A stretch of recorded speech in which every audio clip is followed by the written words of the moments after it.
किसान भाइयों को मेरा नमस्कार। मैं आरती शर्मा, ग्रामीण उद्यान विस्तार अधिकारी, विकासखंड जावद, जिला नीमच। हमारे यूट्यूब चैनल मानसी हॉर्टिकल्चर पर आप सभी का स्वागत है। आप जो संतरे का बगीचा देख रहे हैं, इस पे आज हम चर्चा कर रहे हैं। ये जो संतरे का बगीचा है, इसमें अभी आप फ्रूटिंग स्टेज देख रहे हैं।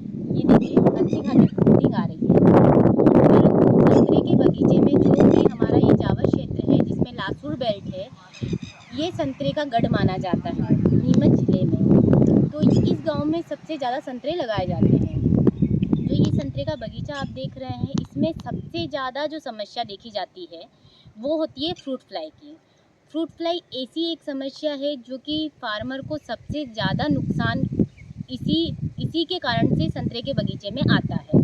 तो सबसे पहले हम देखेंगे कि फ्रूट फ्लाई, ये जो आप फल देख रहे हैं, ये सब फ्रूट फ्लाई के इंसेक्ट की वजह से ही डैमेज होकर गिरा हुआ है माल है। जितना माल लगता है उससे ज़्यादा, मतलब ये मान के चलिए 30-40% रेशो माना जाता है कि जो फ्रूट फ्लाई के द्वारा नुकसान किया जाता है। अब सबसे पहली बात आती है कि फ्रूट फ्लाई क्या होती है, कैसे वर्क करती है और फल को कैसे नुकसान पहुंचाती है। जो फ्रूट फ्लाई होती है, ये एक प्रकार का इंसेक्ट होता है। जब आपके ये फल जो रहता है, ये कच्ची अवस्था में रहेगा, यानी छोटी अवस्था में रहेगा। ये मटर साइज से थोड़ा सा जब बड़ा होने लगता है, उस समय जो फीमेल मादा इंसेक्ट होगा, वो फ्रूट फ्लाई का, उसका नाम जो होता है वो ओरिएंटल फ्रूट फ्लाई होता है। जो ओरिएंटल फ्रूट फ्लाई है, वो इस पर इंसेक्ट जो रहेगा, वो एक छेद कर देगा, एक पिन नुमा एक छेद कर देता है। उसे अपने को इसे देखने पर पता नहीं चलता कि उस इंसेक्ट ने इसमें डैमेज किया है कि नहीं, परंतु वो डैमेज करके वो अपने एग जो है उसमें इंजेक्ट कर देता है। जब एग इंजेक्ट करता है, मात्र 2 से 3 दिन में वो एग से लार्वा बन जाता है। लार्वा की 3 स्टेज होती है, फर्स्ट स्टेज, सेकंड स्टेज और थर्ड स्टेज। सबसे ज़्यादा नुकसान जो पहुंचाता है वो लार्वा ही इसका होता है कि वो बहुत ज़्यादा नुकसान पहुंचाता है। जब ये फल की साइज इंक्रीज होने लगेगी, तब वो लार्वा अंदर ही अंदर अपनी लाइफ साइकिल स्टार्ट कर देता है। जब वो अपनी लाइफ साइकिल स्टार्ट करता है, तो वो जब ये फल पीली अवस्था में पकने लगता है, उससे पहले ही इस पूरे फल को डैमेज कर देता है। जैसे कि आप देख रहे हैं, ये जो फल है, ये फ्रूट फ्लाई की वजह से इन्फेक्टेड है, यानी ये फ्रूट फ्लाई की वजह से ग्रसित है। देखिए, आप जूम करके देखिए इसे, ये फ्रूट फ्लाई की वजह से इन्फेक्टेड है। तो इसका सबसे पहले कंट्रोल की बात आती है। किसान भाइयों से सबसे पहले यही मेरा निवेदन रहेगा कि आप जब भी संतरे का बगीचा लगाएं, तो उसकी पूरी आपको जानकारी होनी चाहिए कि इसमें कौन कौन सी बीमारियां लगती है, कौन से इंसेक्ट्स लगते हैं, किस प्रकार से कंट्रोल किया जाए। तो इन सब जानकारियों का होना बहुत ही आवश्यक है। जैसे कि फ्रूट फ्लाई की बात कर रहे हैं हम, तो फ्रूट फ्लाई किसान जब ये दिखाई देने लगता है, जब जागरूक होता है कि मुझे अब दवाई का स्प्रे करना चाहिए, मगर जब तक आप बहुत लेट हो चुके होते हो, क्योंकि ये डैमेज आपकी जब छोटी अवस्था है तभी आपका ये फल ख़राब हो चुका हो। अब उसके बाद आप इसमें किसी भी प्रकार का कॉन्टैक्ट या सिस्टेमेटिक इंसेक्टिसाइड का उपयोग करेंगे, मगर रिज़ल्ट कुछ नहीं निकलेगा। तो आपको सबसे पहले ये ध्यान देना है, अगर आपने कॉन्टैक्ट सिस्टेमेटिक इंसेक्टिसाइड का भी उपयोग किया है, तो वो बाहरी जो इंसेक्ट्स लगा हुआ है, छोटा मोटा इल्ली है या फिर कोई मच्छर है, काला मच्छर है, तो उनका आप कंट्रोल कर सकते हैं। बट जो फ्रूट फ्लाई का जो इंसेक्ट ये फ्रूट पे अटैक कर चुका है, वो जल्दी से कंट्रोल नहीं होगा, क्योंकि ये जो कंट्रोल करना था, आपको कब करना था, जब फ्लावरिंग स्टेज थी। ये फ्लावरिंग स्टेज से लेकर ही स्टार्ट हो जाता है, और लास्ट जब पकने की अवस्था आती है, जब जाकर आपको पता लगता है कि ये फ्रूट फ्लाई का अटैक है। तो आप सभी किसान भाई विशेष ध्यान रखें, जो भी संतरे के बगीचे लगाते हैं, इसमें ओरिएंटल फ्रूट फ्लाई एक इंसेक्ट होता है, उसी से सबसे ज़्यादा नुकसान हो रहा है। इसके लिए आपको फ्रूट फ्लाई ट्रैप लगाने हैं। फ्रूट फ्लाई ट्रैप एक मात्र इसका जो समाधान बोल सकते हैं, वो भी फुल्ली कंट्रोल नहीं बोला जा सकता है, मगर हाँ, कि आपका जितना नुकसान हो रहा है, इसमें आप बहुत बहुत ज़्यादा कवर कर सकते हैं। मतलब आप अभी 40% नुकसान हो रहा है तो वो मान के चलिए आपका 10-20% तक ही आपका लॉस होगा, इतना ज़्यादा लॉस नहीं होगा। परंतु ये शर्त है कि आप जो फ्रूट फ्लाई ट्रैप लगाते हैं वो फ्लावरिंग स्टेज से लगाना स्टार्ट करना है आपको। ये नहीं कि आपका फ्रूट बन गया है, ये स्टेज हो गई है, जब जाकर के आप फ्रूट फ्लाई ट्रैप लगा रहे हैं तब कोई वर्क नहीं करेगा वो। आपको फ्रूट फ्लाई ट्रैप आपको कब लगाना है, जब फ्लावरिंग स्टेज आ जाएगी। जब पौधे पे फ्लावरिंग स्टेज आ जाएगी उस समय से आपको फ्रूट फ्लाई ट्रैप लगाना स्टार्ट करना है। और वो कब तक करना है, पहले 3 माह तक करना है। फिर उसके बाद जो टिकिया रहेगी उसमें जो एक टिकिया रहती है जो कि केमिकल की बनी होती है, उस टिकिया को 3 माह बाद उसे चेंज करना रहेगा। चेंज करके फिर रिफ़िल करना रहेगा आपको। इस प्रकार से जब तक आपका बगीचा पूरा परिपक्व अवस्था पे नहीं आ जाता है, जब तक हार्वेस्टिंग नहीं हो जाती है, तब तक आपको उस फ्रूट फ्लाई ट्रैप का आपको उपयोग करना ही अनिवार्य रूप से करना ही रहेगा।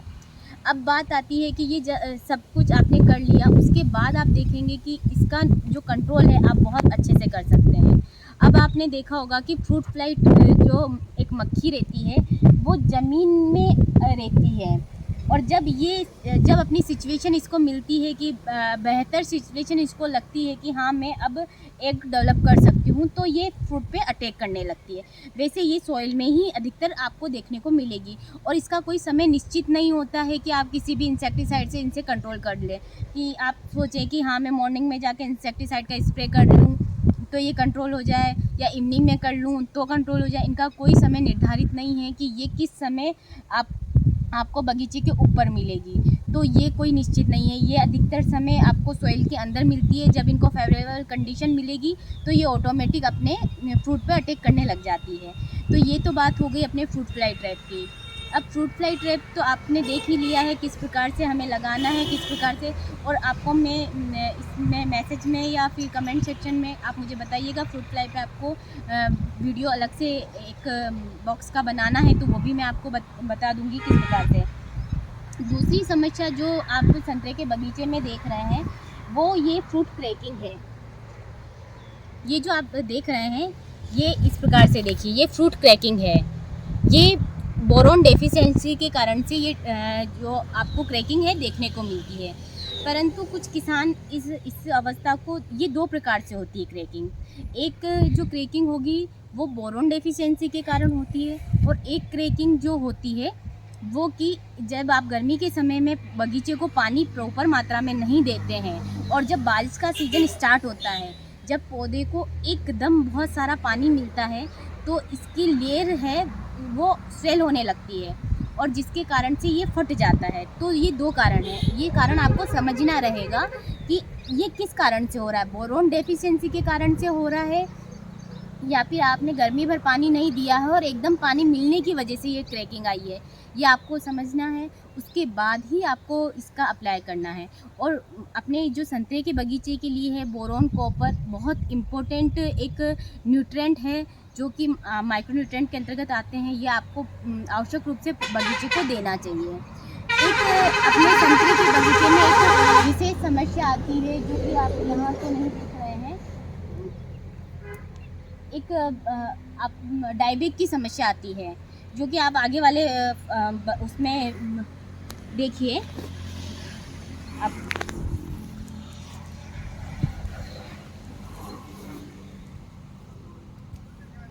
ये जो आप देख रहे हैं ये डायबेक की प्रॉब्लम होती है। डायबेक की प्रॉब्लम क्या होती है, संतरे के बगीचे में विशेष जो प्रॉब्लम हो रही है वो डायबेक है। डायबेक में क्या होता है, ये पौधा ऊपर की तरफ से सूखने लगता है और सूखते सूखते पूरा नीचे तक सूख जाता है, और फिर उसके बाद इस पर कोई फलन नहीं आती है। ये जो डायबेक की समस्या आप देख रहे हैं, ये समस्या ये अभी स्टार्टिंग पॉइंट है, इस बगीचे का स्टार्टिंग पॉइंट है कि हाँ इसमें डायबेक देखने को मिल रहा है। अगर ये जो किसान है अगर इस डायबेक की जिससे ग्रसित है इस शाखा को अगर हटाएगा नहीं तो ये समस्या धीरे धीरे पूरे पौधे में फैलने लगेगी। तो आप सभी को विशेष ध्यान रखना है कि जैसे आपके बगीचे में ये बीमारी स्टार्ट होती है तो आपके ये कटिंग करना अनिवार्य है। ये कटिंग जो आप करेंगे ये गर्मी के समय में आप कर देंगे, और ये गुच्छा ये जो बगीचे ये देख रहे हैं, ये पौधा देख रहे हैं, इसमें गुच्छा बन रहा है। तो आप गुच्छा ना बनने दीजिए इसमें।